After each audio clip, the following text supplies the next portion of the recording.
Descobri um segredo familiar que me quebrou por dentro. Eu nunca fui do tipo que gosta de chamar atenção, nem pessoalmente, nem virtualmente. Sempre fui aquela pessoa meio apagada, que prefere o canto do sofá nas festas da família e nunca foi de expor as próprias dores. Mas hoje, talvez pelo cansaço de esconder, ou porque finalmente quebrei por dentro, preciso desabafar. Não por conselho, não por compaixão, mas porque se não tirar esse peso do meu peito, acho que quebro de vez. Em parte, este relato é para mim mesmo, um registro do caminho tortuoso que as pessoas mais próximas podem cavar debaixo dos nossos pés. Quando olho de fora, minha vida sempre foi o clichê de classe média, pacata e previsível.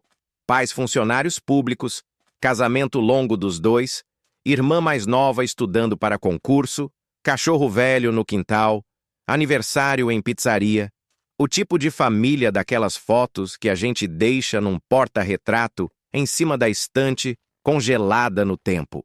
Eu cresci nessa bolha, ouvindo que família deve ser tudo, que confiança é o pilar de qualquer relação, que o importante é ter as raízes bem firmes. Por muito tempo achei que era verdade. E sendo sincero, para quase todo mundo, minha família era a definição daquele normal saudável. Mãe carinhosa, meio ansiosa, mas boa ouvindo desabafos, pai esforçado, fechado, mas protetor, irmã inquieta, mas inteligente. Tivemos as brigas, claro, discussões por bobagem, crises durante o ensino médio, uns episódios complicados com saúde, mas nada que parecesse traumático. É provável que quem conviveu comigo nos últimos anos jamais imagine o que estava prestes a acontecer, muito menos eu. As primeiras rachaduras, que hoje percebo, mas que na época eram só sensações, vinham em comentários soltos nas reuniões de família, piadinhas que não faziam sentido, um clima estranho quando certas visitas chegavam, uma sensação incômoda no ar, como quem percebe um cheiro ruim, mas não sabe de onde vem. Sabe aquele momento em que tudo parece ok, mas em alguns silêncios tu percebe que tem uma peça faltando no quebra-cabeça? O buraco estava ali, disfarçado no cotidiano. Se eu voltar no tempo, talvez consiga identificar o comecinho da onda. Eu devia estar com uns 18 anos quando comecei a perceber uns comportamentos estranhos do meu pai.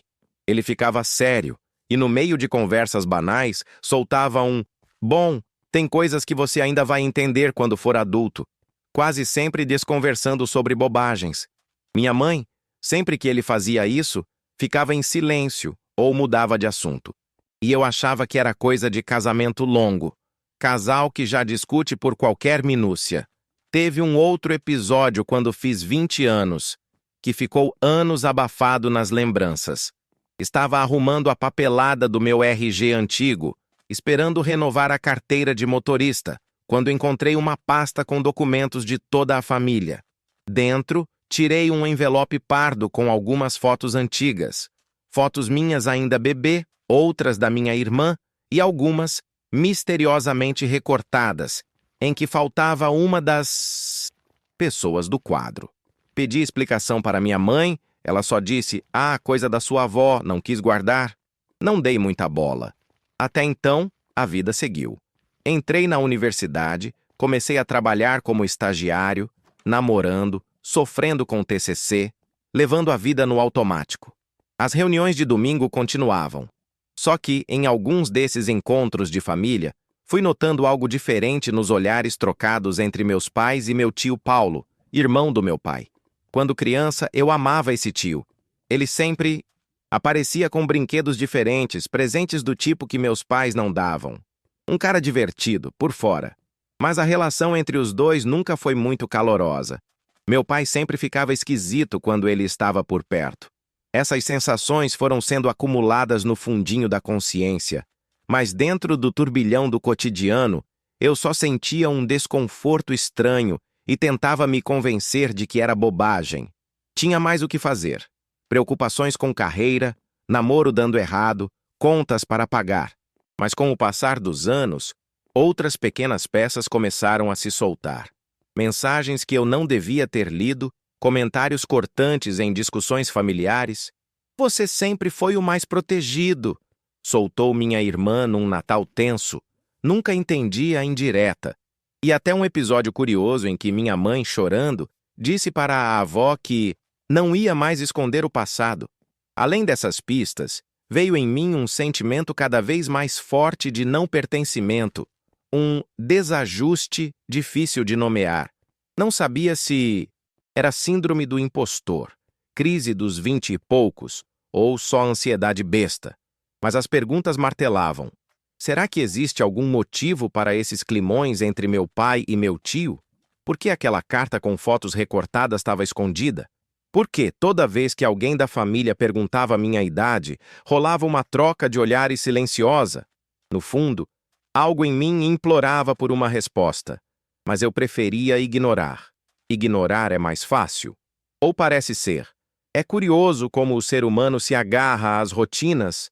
Acho que a maioria de nós vive décadas assim, engolindo sapos, aceitando explicações rasas, porque a ideia de mexer no vespeiro parece 1000 vezes mais perigosa que conviver com as suspeitas. Eu sabia de gente, inclusive amigos próximos, que levantavam bandeiras contra segredos familiares, que cortaram laços por menos. Sempre achei exagero, sempre fui o tipo conciliador, mas os sinais foram ficando gritantes. Aos 27, depois de um episódio estranho em que minha mãe chorou por horas ao receber uma ligação do hospital, tudo começou a desmoronar. Não era um choro triste, era culpa estampada no rosto, uma agonia de quem carrega um segredo pesado há muito tempo. Me ofereci para ajudar, mas ela só pediu para ficar só. É coisa minha, disse, enxugando as lágrimas e tentando sorrir. Nessa noite, insisti em saber o motivo, mas ela se fechou. Nem tudo você precisa saber agora. É para o seu bem. Mentira boa, hein? É para o seu bem. Quantas vezes já ouvi? Comecei a prestar mais atenção. Me lembrei daquele envelope meio esquecido, dos comentários nos encontros familiares, das broncas aparentemente sem sentido.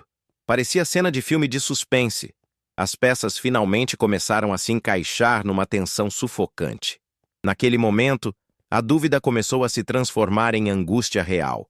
A irritação me pegava desprevenido, o sono ficou ruim, o trabalho parecia perder o sentido.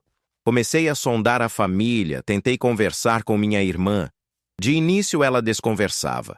Você sempre inventa coisa na cabeça, dizia. Mas um dia, mais tarde, num bar, depois de algumas cervejas, soltou. Você nunca percebeu nada, né? Eu sempre achei que um dia você ia sacar, mas dizem que ignorância é bênção. Esse comentário, jogado como se nada fosse, foi o estalo definitivo. Não consegui dormir direito por semanas. Fiquei alternando entre raiva, medo, ansiedade, até o momento em que resolvi revirar de novo os documentos da família. Sabe aquela sensação de que, uma vez aberta a caixa de Pandora, nada mais volta para o lugar? Fossem lá quais verdades eu fosse encontrar, sentia que não ia gostar do que viria. Foi num domingo de tempestade, daquelas chuvas pesadas de fim de tarde, que tudo explodiu. Não lembro por que, exatamente, resolvi revistar a caixa de papéis antigos no fundo do armário da minha mãe. Não esperava encontrar nada demais. Só que, no meio das contas e fotografias, estava lá. Um exame de DNA de mais de 20 anos atrás. Meu nome e o nome do meu pai. E ao lado, uma porcentagem. Probabilidade de paternidade, 0%. O chão sumiu. Fiquei um tempo olhando o papel, tentando entender. Li e reli, como quem tenta encontrar erro de digitação. Senti as mãos gelarem, bufar. Tentei racionalizar. Deve ser algum engano, será de outra pessoa? Mas logo abaixo, no mesmo envelope, outro documento. Certidões, registros e cartas antigas, algumas assinadas com a inicial do meu tio. E ali, tudo fazia sentido, ou deixava de fazer sentido de vez. Minha cabeça girou. Pensei em sair correndo, em ignorar tudo, mas uma força estranha empurrou meu corpo, puxei o telefone e liguei para minha mãe. Falei gaguejando, tentando parecer calmo. Mãe, preciso conversar. Agora! Ela percebeu no mesmo instante. Não tinha como disfarçar. Em poucos minutos estava sentada à minha frente tremendo como uma folha de papel. Tentei falar, mas as palavras não vinham. Ela foi quem quebrou o silêncio. Você encontrou... Não precisei dizer nada. Ela olhou para o nada, os olhos inundados, as lágrimas correndo. Eu nunca quis que você soubesse assim. Tremi, gritei, chorei, perguntei. Por quê? Por que você nunca me contou? Ela abaixou a cabeça soluçando, dizendo, me perdoa, eu não sabia como dizer. Em minutos, éramos dois seres despedaçados, dois pedaços de uma história em ruína.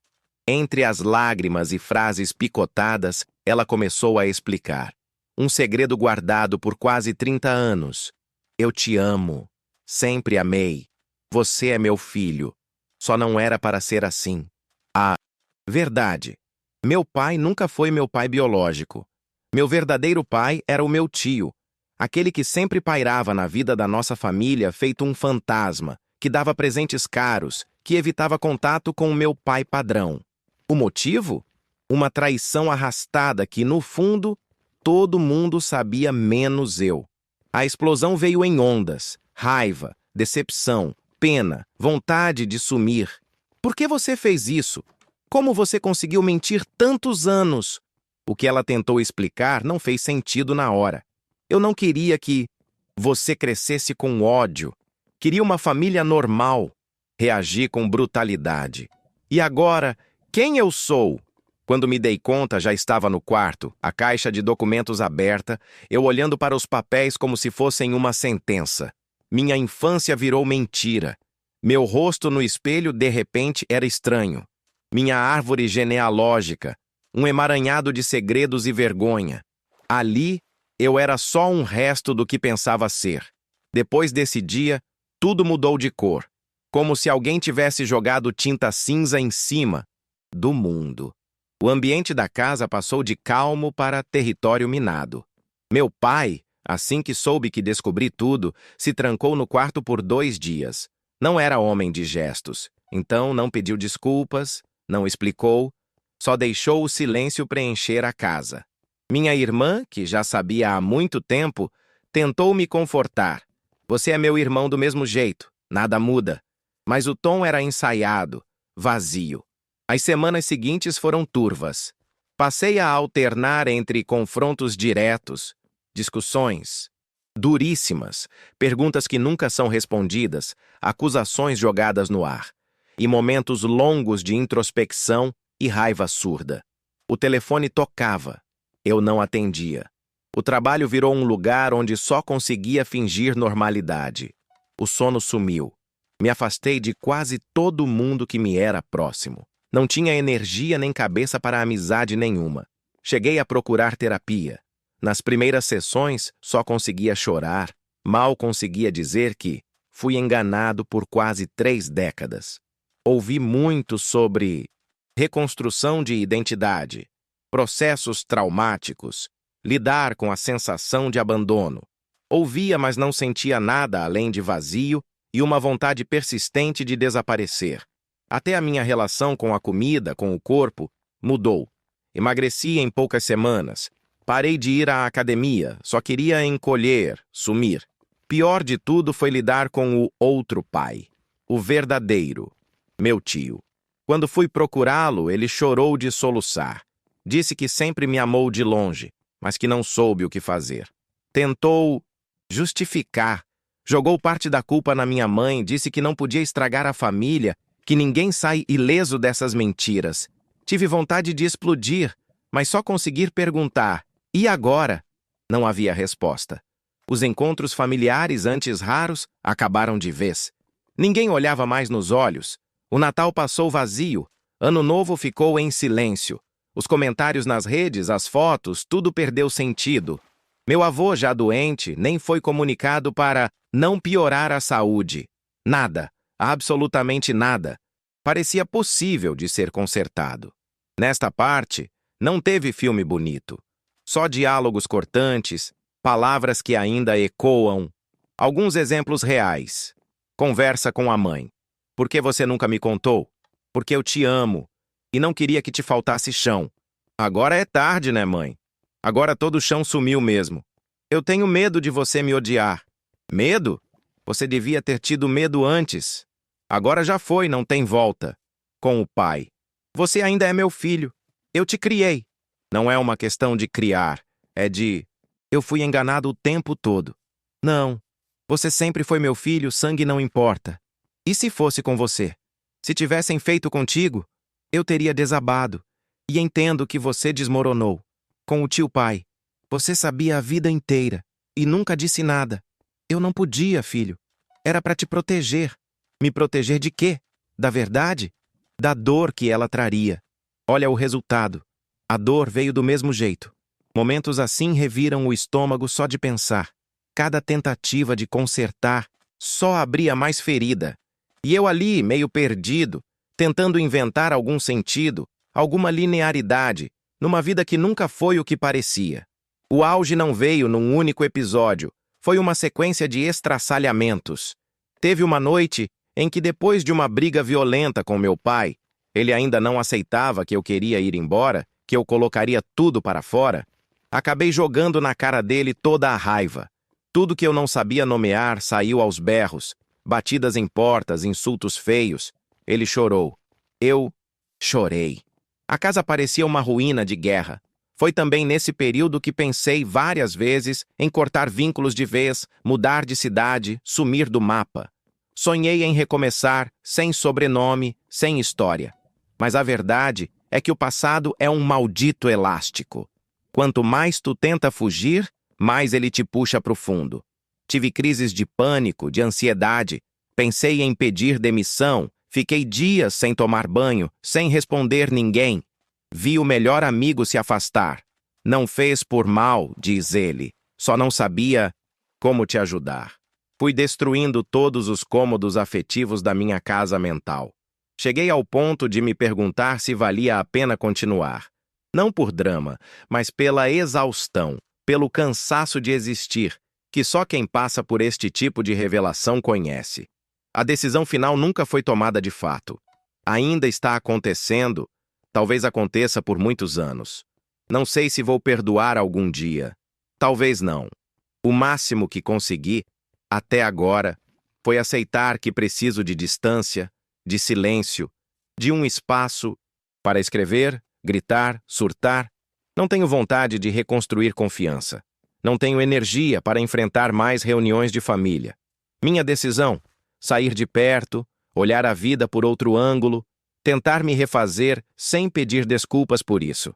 Eu não faço ideia de como a história termina, se é que termina. O que sobra depois de tanta mentira nunca pode ser resolvido com uma conversa, um pedido de desculpas ou com algum clichê de filme de superação. O que eu aprendi, por enquanto, é que família não é garantia de nada. O sangue, o sobrenome, o cuidado, tudo isso pode virar ruína se for regado na mentira. Aprendi que silêncio é tão violento quanto grito, que segredos apodrecem a alma, que a busca por proteger alguém só cria monstros nos calabouços da casa. Descobri, da pior forma, que identidade não é apenas feita do que nos contam, mas também de tudo aquilo que escondem de nós. Fui traído por quem eu mais confiava, manipulado por anos para manter as aparências, feito de títere, numa peça mal encenada. Hoje, não espero retorno, nem pedido de desculpas. Quero apenas existir sem precisar carregar o teatro dos outros. Perguntas sem resposta me acompanham. Vale a pena tentar reconstruir? É possível? Existe saída quando tudo em que você acreditava não passa de invenção? Não sei responder. Talvez o tempo traga alguma espécie de alívio. Talvez não. O que sei é que, se você que está lendo sente que há algo estranho demais no seu canto, não ignore. Engolir sapos tem limite. O final, se existe, é este. Estou vivo, mas não inteiro. Vivo, apesar das partes despedaçadas, tentando cada dia ser alguém de verdade, ainda que os outros tenham feito de mim um fantasma de mim mesmo.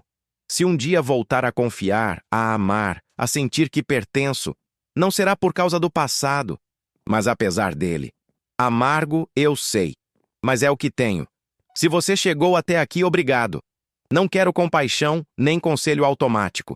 Só queria mesmo tirar isso do peito e dar voz a quem se sente enterrado sob mentiras familiares. Se você também carrega um segredo assim, saiba, não é culpa sua.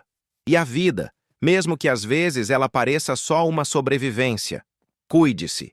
E acima de tudo, quebre o silêncio, mesmo que ninguém entenda.